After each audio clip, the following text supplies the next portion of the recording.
Então, eu vou ler para vocês logo no começo da matéria, olha, é uma reportagem imensa, várias e várias páginas aqui, que é claro, a gente não vai poder ler tudo para vocês, mas amanhã vocês conferem na revista. O título é esse: O que mais você quer, filha, para calar a boca? O assédio sexual, a queda do humorista Márcio Smerling e o silêncio da Globo. A reportagem é do João Batista Júnior, né? Eu separei, aqui vem o texto, mas eu separei alguns trechos para vocês. Um que já abre a reportagem e que pesa bastante é esse aqui, olha. Naquele 5 de novembro de 2017, Smerling quis celebrar com o elenco e os roteiristas dos Zorra, não é? No bar Vizinha 123 em Botafogo, no Rio de Janeiro. Cerca de 80 pessoas compareceram à festa. Por volta das 22h30, um telão começou a exibir o 100º episódio, que arrancou gargalhadas de uma plateia orgulhosa do seu trabalho, porque ele implantou todas as modificações, tirou Zorra Total, virou Zorra, a audiência respondeu bem, foi para casa dos 20 pontos, ele resolveu comemorar. E aí é que começa aqui a história. Tinha um karaokê. Lá, encerrado o programa, começou um karaokê. A certa altura, Calabresa subiu ao palco com outros colegas da equipe e Márcio Smerling juntou-se ao grupo e se posicionou ao lado da atriz. Cantaram uma música, ela dançava e tentava se esquivar do contato físico com ele, vamos ver aqui, ó. Tentando parecer natural. Ele forçava o contato corpo a corpo. Quando estavam na segunda música, num lance rápido, ele, que é o Márcio Smerling, puxou a cabeça da atriz em sua direção e tentou beijá-la. Ela conseguiu se desvencilhar e deixou o palco acompanhada da atriz Débora Lam. A comemoração continuava animada quando Calabresa resolveu ir ao banheiro, cuja porta dá para um lavabo com espelho e não fica à vista de quem está no salão. Ao sair, a atriz deu de cara com Smerling, que estava à sua espera e tentou agarrá-la.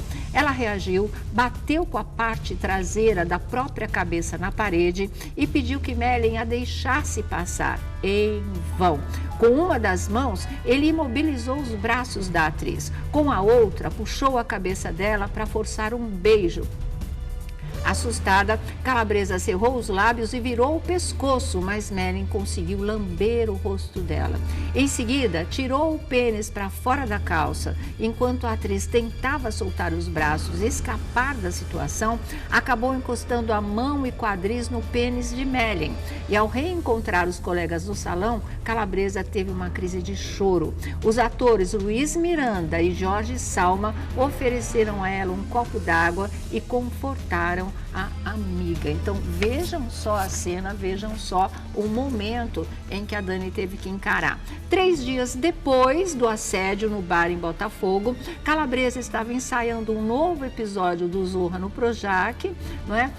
Com a Maria Clara Gueiros. De repente, as duas atrizes foram surpreendidas pela chegada de Smerling, que não tinha o hábito de aparecer nos estúdios. Seu expediente diário como diretor, não é? Acontecia sempre na casa onde se concentram os redatores. E aí aconteceu o seguinte: Smerling falou do assédio de sábado como se estivesse fazendo uma cena de humor, com os braços abertos. Para, começou, imitando a Dani, né? Eu não tenho culpa, disse ele, do que aconteceu. Quem mandou você estar muito gostosa? E caminhou em direção à Calabresa. Ela se levantou, tentando evitar qualquer contato físico, e para se esquivar dele, começou a andar em volta da mesa, que fazia parte do cenário. Maria Clara Gueiros pediu para o chefe deixar a colega em paz, e a Calabresa reagiu. Ela disse: não quero seu abraço nem as suas desculpas, você já me agarrou, lambeu minha cara e encostou o pau em mim. Smerling seguiu falando que ela era responsável pelo comportamento dele. Você tá muito gostosa, foi o que disse o diretor de humor naquela época sobre isso, né? E aí, olha, deixa eu ver outra coisa aqui. Tinha testemunhas, deram declarações também, que era o seguinte: era visível que Dani deixou o palco do karaokê incomodada com o Márcio, diz um dos convidados. O ator Luiz Miranda lembra que enquanto consolava Calabresa, a colega lhe contou que tinha encostado acidentalmente no Merlin. Ela me falou que tinha acontecido na saída do banheiro. Eu não sei dizer se o Márcio ia pedir desculpas, mas a Dani ficou evitando ele em volta da mesa enquanto ele a chamava de gostosa. E aqui aquilo que eu falei para vocês, 43 pessoas foram ouvidas. Entre elas, 2 vítimas de assédio sexual de Márcio Merlin, 7 vítimas de assédio moral e 3 vítimas dos 2 tipos de assédio, o sexual e o moral, não é? Para vocês terem uma ideia. Os motivos são diversos, não é? Que isso não foi levado adiante, inclusive evitar atritos com a Globo, prejuízo às suas carreiras profissionais ou mesmo ações judiciais. Por isso que muitas das vítimas não denunciaram tudo isso que estava acontecendo. Dani Calabresa, segundo a reportagem, já enfrentara ataques menos violentos do seu chefe. Olha só, em julho de 2017, por exemplo, ela estava no seu camarim no Projac, se arrumando por uma cena que faria no Zorra, não é? De repente, a atriz escutou alguém bater a porta do camarim. Como a direção do programa distribui o texto, todo mundo sabia que ela ia fazer a cena de salva-vidas gostosona, que seria gravado naquele momento, e por isso ela estava usando um maiô vermelho por baixo do hobby, né? Vestindo um roupão, Calabresa abriu a porta do camarim e era ele, era o Márcio Merlin. Ele entrou e, em tom de brincadeira, disse que viera dar uma conferida no figurino. Constrangida, a atriz usou amarelo e não tirou o roupão. As experiências de assédio foram antecedidas e sucedidas por armadilhas profissionais. Quando o Falabella quis convidar e convidou a Dani Calabresa para um programa que ele teria aos domingos, o Márcio Merlin não deixou. E ele deu uma dura, né? Ele disse, eu trouxe você para a Globo, eu te protejo aqui dentro da emissora e você vai me trair? E aí o boicote profissional mais sério, no entanto, ocorreu em 2019. Desde que ela foi contratada pela Globo em 2015, a Dani Calabresa, ela insistia, não é, em fazer na Globo.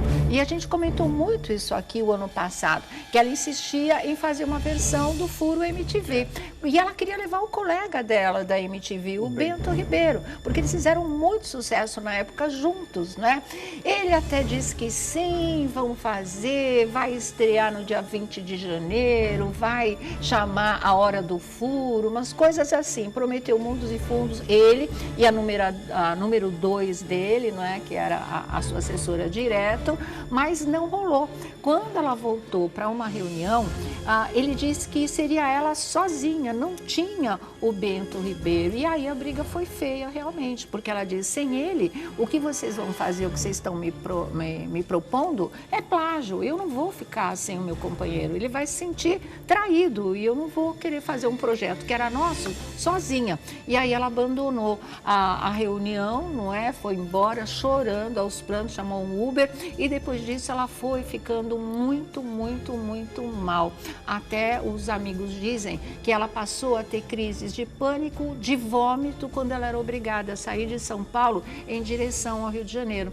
Que ela chegava na emissora tremendo, porque ela tinha medo de cruzar com o Márcio Merlin pelos corredores. E aí ela ganhou um quadro, que era o quadro Não Se Joga, que durou pouco tempo, tanto o quadro quanto a própria Dani. E ele ficou pé da vida, ele contestou que parecia um prêmio para quem estava causando uma série de problemas para a emissora, porque aí já tinham começado a vazar essas informações de que ela vinha sofrendo assédio sexual. E a coisa só foi degringolando, gente, só foi degringolando. Ela foi à direção, contou o que estava acontecendo, a aconselharam, disseram que iam tomar as providências, que ela fosse para os Estados Unidos, que ela procurasse uma terapia, que ela viajasse, quando ela voltasse bem, tudo ia se resolver. Mas não foi isso o que aconteceu na verdade. E a partir daí as coisas começaram a tomar um outro rumo. Olha, deixa eu ver aqui. Aqui está bem essa história que eu estou contando para vocês de como ela ficou com tudo isso que ela estava passando.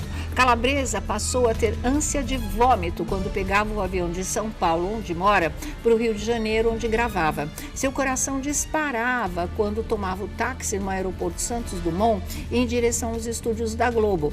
Ela me disse que sentia suor nas mãos e a boca seca quando cruzava a catraca da empresa, disse uma atriz a quem Calabresa confidenciou algumas das suas experiências. Ela tinha receio de ser boicotada no trabalho e vivia tensa com a possibilidade de se encontrar com Mellen.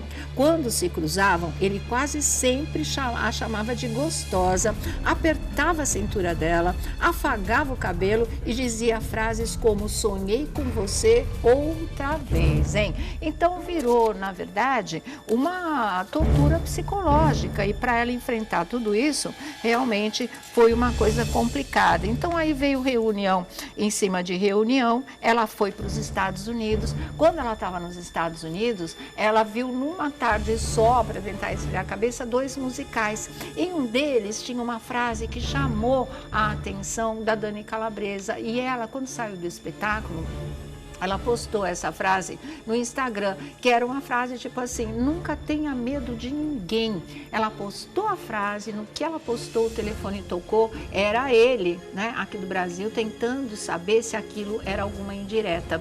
E com medo das consequências, ele começou a inverter o jogo, começou a falar mal dela na Globo, dizer, olha, ela tá muito estranha, ela tá esquisita, não sei o que tá acontecendo, ela tá causando problema para a emissora, ela pode afetar a imagem da Globo com as coisas que ela anda dizendo. Ele tentou denegrir e desmontar, desconstruir a figura dela para a própria emissora como maneira de se defender de tudo que ele já sabia que estava aí a caminho e que viria à tona realmente, não é? A advogada que foi contratada por eles, né, pelo grupo todo, depois por ela e por todo mundo, ela descreveu com muita precisão, deixa eu ver se eu acho aqui para vocês, a maneira dele agir e que era uma coisa realmente de muita coação, como explicou a advogada, viu?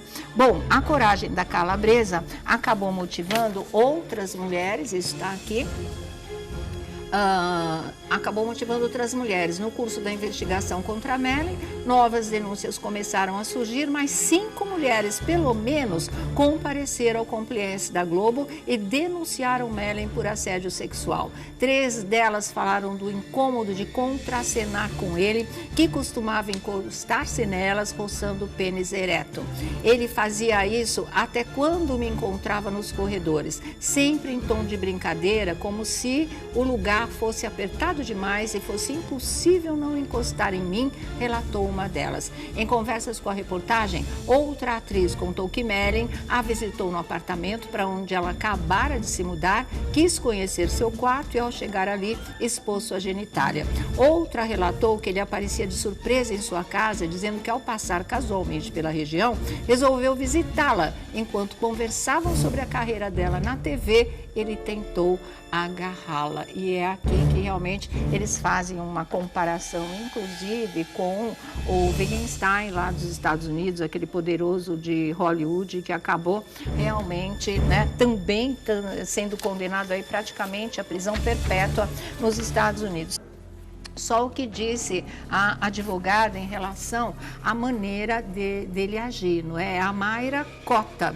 E ela diz o seguinte sobre o modo de agir de Március Mellen. Foi um chefe que atuou de forma muito violenta com várias atrizes e detalhou, houve um comportamento recorrente de tratar mulheres em espaços e tentar agarrá-las, de trancar mulheres em espaços e tentar agarrá-las contra a vontade delas, de insistir e ficar mandando mensagem, inclusive de teor sexual, para mulheres que ele decidia se iam ser escaladas ou não para trabalhar, se ia ter cena ou não para elas, de prejudicar as carreiras de mulheres que o rejeitaram, de ficar obcecado, como disse o Felipe, perseguindo mesmo. Foi um constrangimento sistemático e insistente, disse a advogada.